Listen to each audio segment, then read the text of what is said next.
সেটার ব্যবহার করবেন।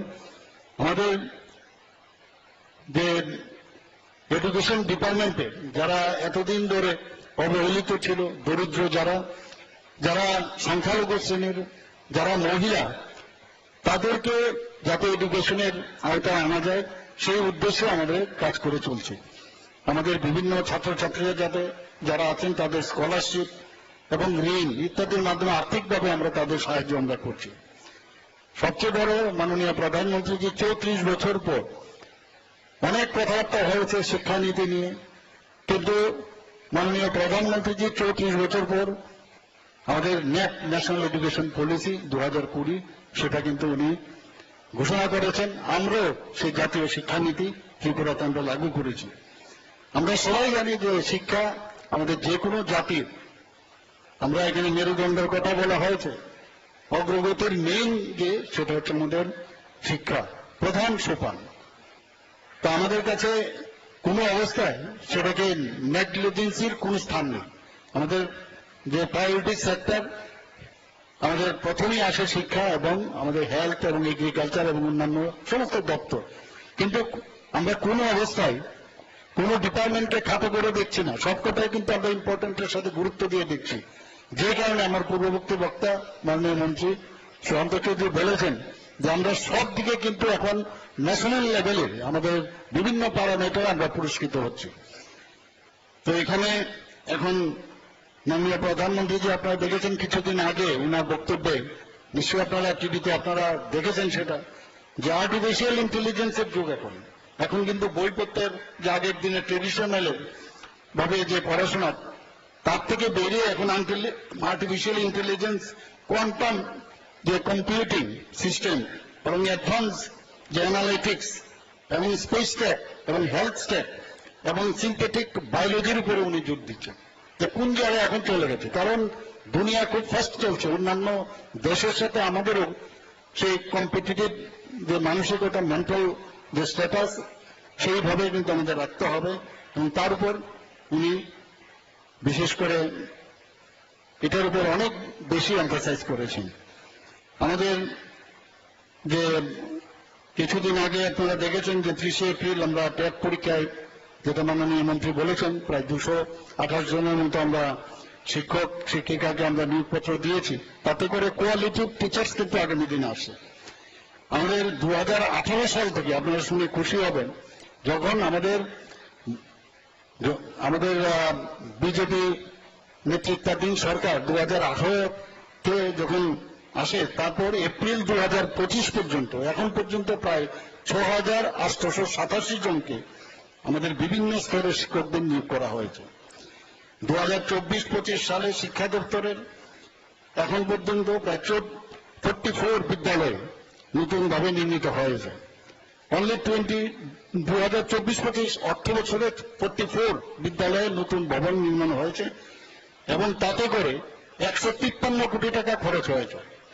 2025-26-এ 30টি বিদ্যালয় আরো নতুনভাবে তৈরি করার আমরা চিন্তা ভাবনা আছে এবং সেখানে সেকেন্ডারি এডুকেশনের 26টি, এলিমেন্টারি এডুকেশনের 4টি, এবং 2025-26 অর্থ বছরে আরো 30টি বিদ্যালয়ে নতুনভাবে আমরা ভবন আরো নির্মাণ করার চিন্তা ভাবনা আছে। তাতে করে প্রায় 264 কোটি টাকা খরচ হবে। আমাদের মাইনর বহু স্কুল থেকে মাঝে মাঝে আমার কাছে আসে যে ওখানে পুরনো স্কুল হয়ে গেছে, সেখানে সংস্কার করা প্রয়োজন।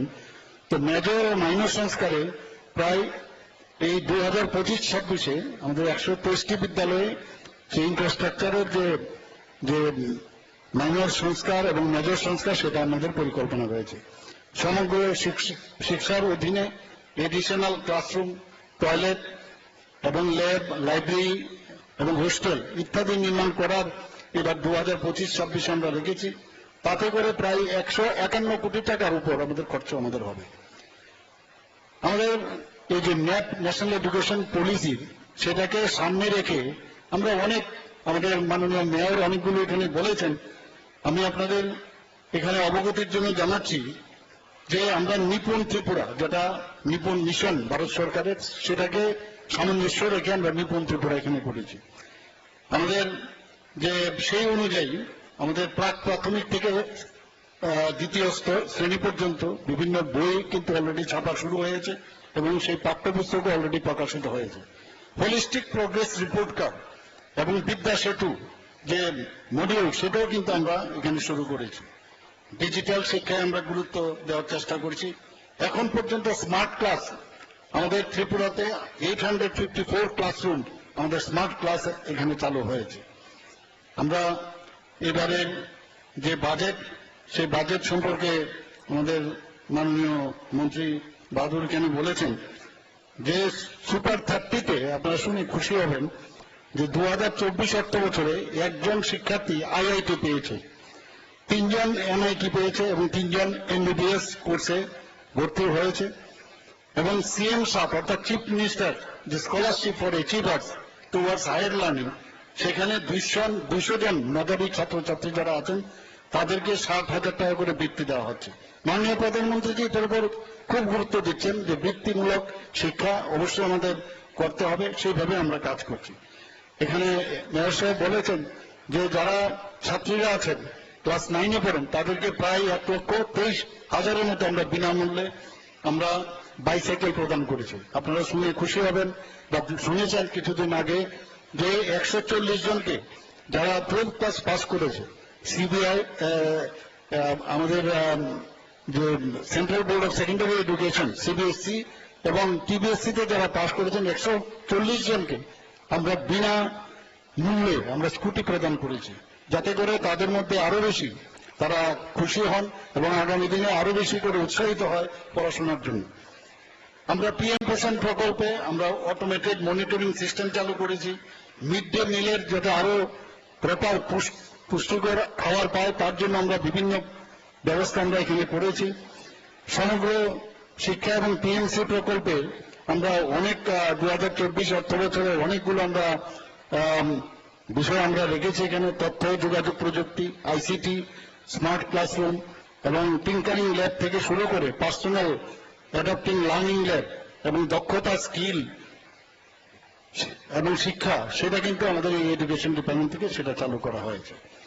আমি আশা করি আজকের যে 5টা স্কুলের যে উদ্বোধন হলো সেটা ওই এলাকার যারা আজকে ভার্চুয়ালি যেখানে আছেন তাদের খুবই সুবিধা হবে। তবে আমাদের শুধু ইংলিশ মিডিয়াম স্কুল খোলা হবে না, পাশাপাশি আমাদের যে নিজস্ব যে বাংলা মিডিয়াম আছে সেইগুলোও কিন্তু আমাদের গুণগত শিক্ষার মান আমাদের বাড়াতে হবে। শুধু ইংলিশ মিডিয়াম করলে হবে না, সেই দিকেও কিন্তু আমাদের নজর রাখতে হবে। শুধু ইংলিশ মিডিয়াম করলাম আর অন্যান্য যে আমাদের এতদিন ধরে যে বাংলা মিডিয়াম বা যে লোকাল যে ল্যাঙ্গুয়েজ সেগুলোকে কোনো অবস্থায় কিন্তু অবহেলা করা চলবে না। সব দিকে মাথায় রেখে আমরা আগামী দিন সেই সব কাজ করছি। আমি আশা করি যে আজকের এই যে উদ্বোধনী অনুষ্ঠান এটা সত্যিই আমাদের জন্য একটা অত্যন্ত খুশি এবং আগামী দিন আরো বেশি করে যাতে ইনফ্রাস্ট্রাকচার ডেভেলপ করা যায় এবং হিউম্যান রিসোর্স যাতে প্রপার আমরা তৈরি করতে পারি মাননীয় প্রধানমন্ত্রীজির যে মার্গদর্শনে সেটা নিশ্চয়ই আমরা আগামী দিন করব। সবাইকে অসংখ্য ধন্যবাদ জানিয়ে আমার বক্তব্য শেষ করছি। জয় হিন্দ। এতক্ষণ আমরা শুনলাম আজকের অনুষ্ঠানের উদ্বোধক তথা প্রধান অতিথি